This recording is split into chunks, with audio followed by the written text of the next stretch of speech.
Hello， 大家好，我是 Cicely。我们这一集继续邀请上次为我们分析世运研究的 Meira 老师，他提到了近期火星在双元星座究竟会带出什么样子的一个关键的世界的变革呢？那我们就来听听呢他这一集的说法。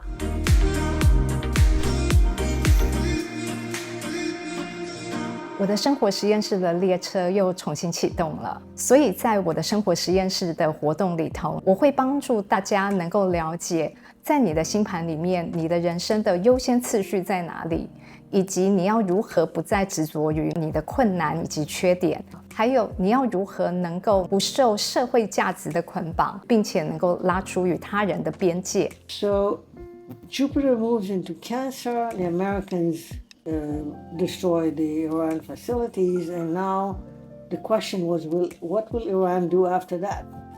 Somehow they're quiet. And we hear that behind the scenes, because all these things happen behind the scenes, all the political maneuvers and all the negotiations and all the discussions, they don't happen in public. They happen behind the scenes. Only with Trump, Donald Trump, he does everything in public. And he says what he wants, whatever. And sometimes it's a good thing, because the world, especially the Arab world, they pay attention to what he says and to what America is doing. It was never entirely 100%. Will they really listen, or will they say we don't care? Because in public, they say, we don't care what Americans say, we do what we want, America doesn't control us, blah, blah, blah. But the reality behind the scene is different. Because it's behind the scenes, you don't really know what's going on until you find out. So things happening all the time behind the scenes, even now as we speak, I'm sure, and we don't really know. The main thing, the major thing behind the scenes and the negotiation is to end the war in Gaza, to get the hostages back home, and to make sure that they don't do it again. The Hamas and the Hezbollah and Iran, all these things, they don't do it again. And these are the negotiations. So this is currently going on, even though we do not have an announcement. Actually, in the news here in Israel, in the news, they keep bringing up the fact that maybe any day, very soon, we will hear about an agreement, complete agreement, which will involve a return of the hostages and all that stuff. So it's happening, but nobody has the details yet. So this is literally happening now. But the historical question is this really the end of it, or will be more? That's the real question. And this is what I want to address later. But currently, this is the story. So I'm going to start with the chart of the United States, because I want to discuss the Jupiter transit, and I will move over to the chart of Israel. Because I want to use the chart of Israel to describe a historical process, not just this war, okay? But for the United States. The United States, this chart is well known. It's called the Sibley chart. You may remember all the discussions about this one. Do you know what I'm talking about? This is a chart for the United States that we all accept, because there have been a lot of discussions about which is the chart. This chart, we call it the Sibley chart, and I'm not going to get into the discussion. This is the chart that I use. This chart was confirmed during the September 11 events as well. Okay, in this chart we have Sagittarius rising, and we have Jupiter exalted with the Venus and the Sun and Mercury in Cancer. And Cancer is the sign. Cancer is the sign in the 8th house. And we also have the Cancer, especially the Sun square Saturn. But I'm not discussing the square with Saturn. I just want to focus on the Cancerian group. And the Cancerian group is focused on Jupiter, because Jupiter is exalted. Yeah. And the eighth house is the financial house.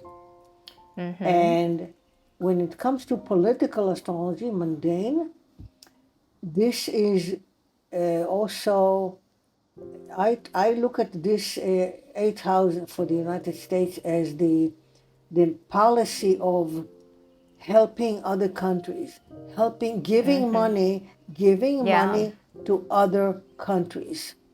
And that started not now. This started after World War II.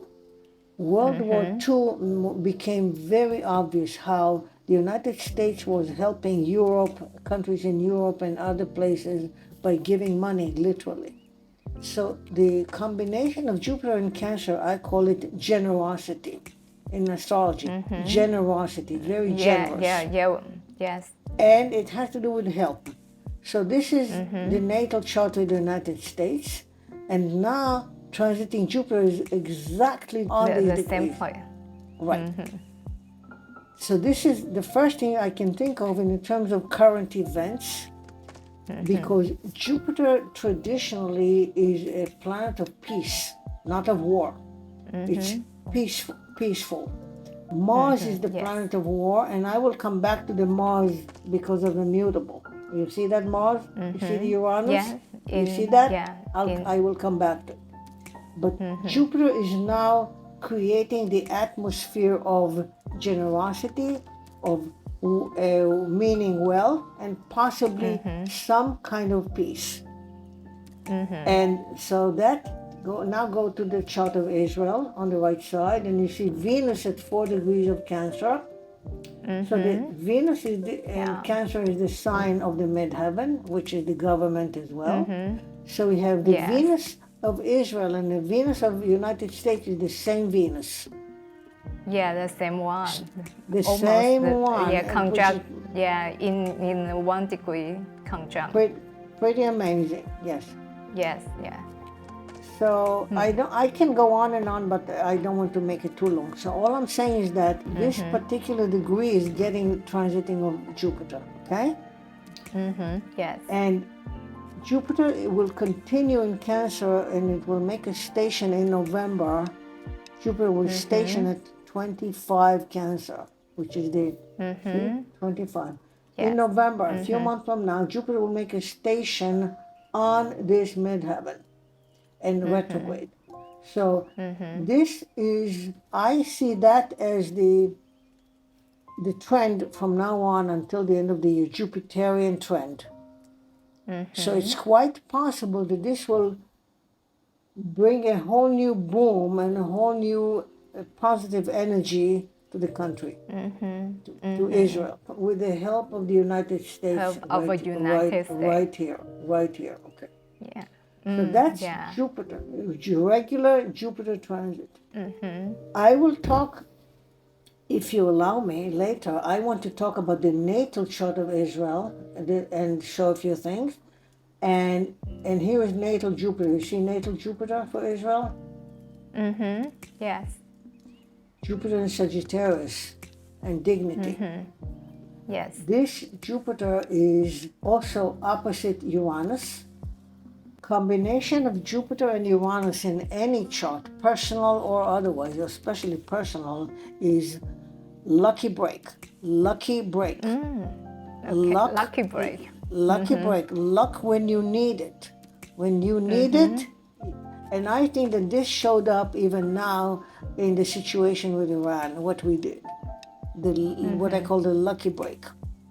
This Jupiter is not just about lucky break, it's about the brain power, the scientific power that Israel has, science and technology. But I can talk about this chart for a long time, but I will cut it short. Okay, so this is what I'm observing with Jupiter doing in Cancer. Now we need to remember that Jupiter in the sign is 1 year. 1 year only. Yes, only 1 year. Yes. And it will move to the Leo. The Leo in Israel is very prominent. It's the moon and Pluto and all that stuff in the 10th house, etc.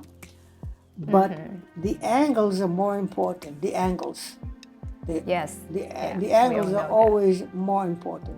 And therefore, I think that in the coming months until early next year, until the spring of next year, Chart of Israel will experience, let's say, kind of a boom in some way, maybe even economic boom in some way. And I'm beginning to see that. I'm beginning to see that in the country, but also in the news. You know what I noticed just this morning or yesterday in the news online? The unemployment in the United States went down. Unemployment, which is very positive. And I think that it's good for Trump, but it's also good for the country because of the Jupiter is in Cancer. So it helps the economy on many levels. So this is what I want to say about Jupiter in the current situation. Now to the mutable. I said earlier that Mars entered mutable. This is something that I have observed for a long time based on the chart of the United States. So now we're looking at the chart of the United States on the left, and we see Uranus at about 9 degrees of Gemini.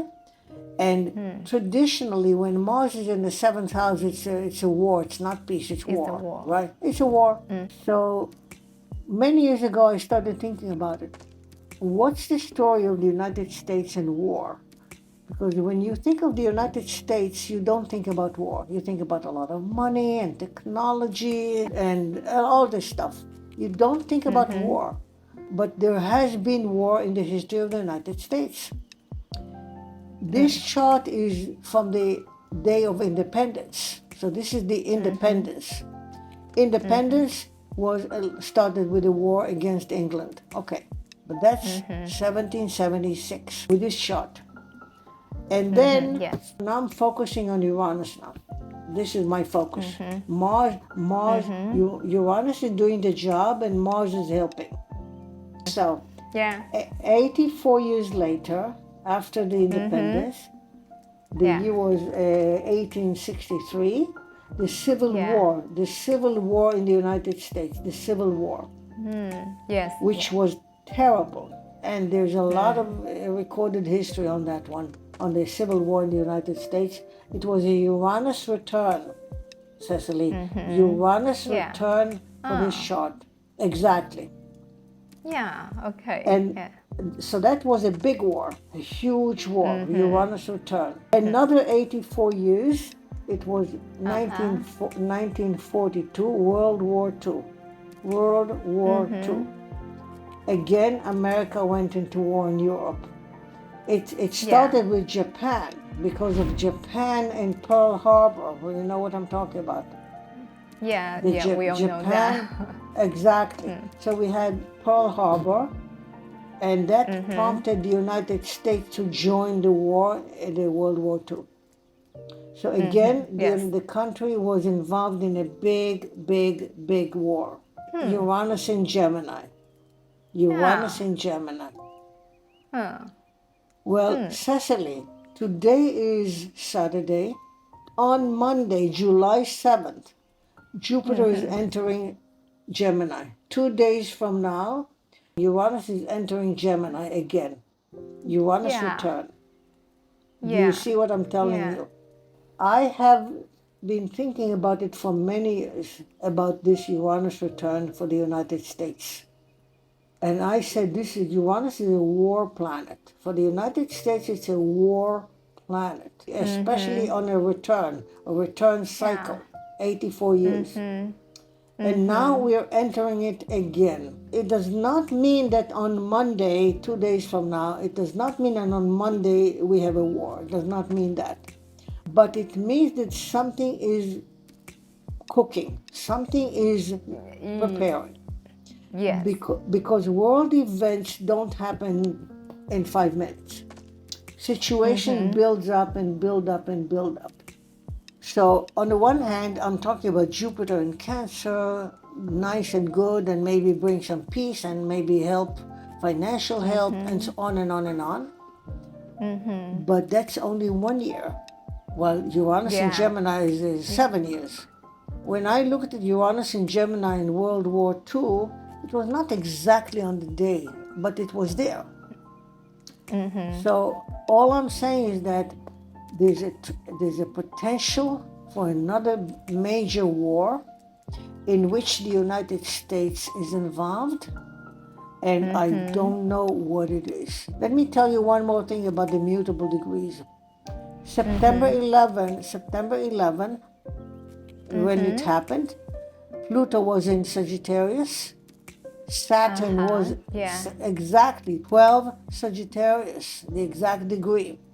Saturn was in Gemini, exact degree. They were opposing on the two angles, and we had September, the world, not we, the whole world had September 11. So these are sensitive degrees. That's my point. And I have done some work. What I'm telling you today, I already have it in my head for many years now. For many years. Many years. I know. Yeah. As So- an astrologer, it's our destiny. We always look in the future, the 20, the 30 Right. years in the Right. future. So I cannot say what part of the world it's going to be in. I'm not going to do that.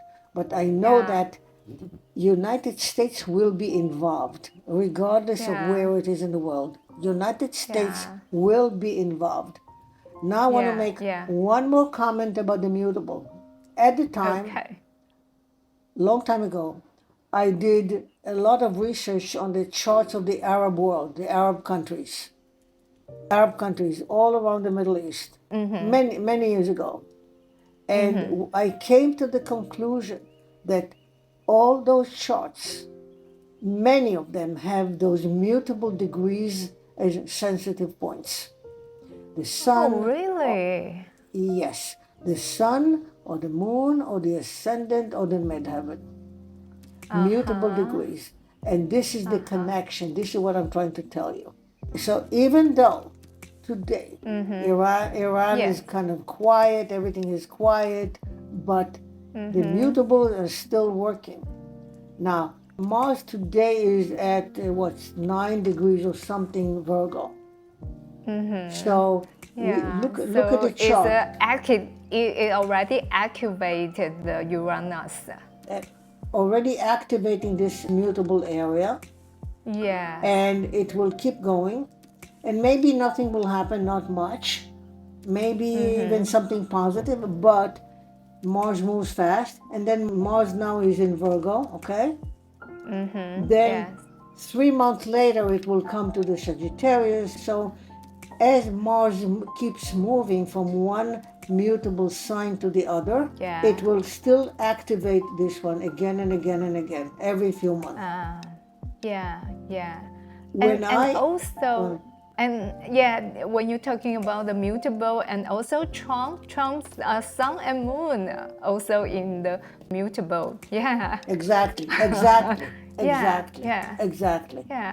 But his sun and moon are late degrees, like 24 Gemini. I'm talking early degrees already. Early degrees. You don't have to wait for the late degrees. It's already, it's in the making. It's there already. And because Mars moves fast, it will move from one mutable to the next, and every time it's in a mutable, it will activate this again and again and again.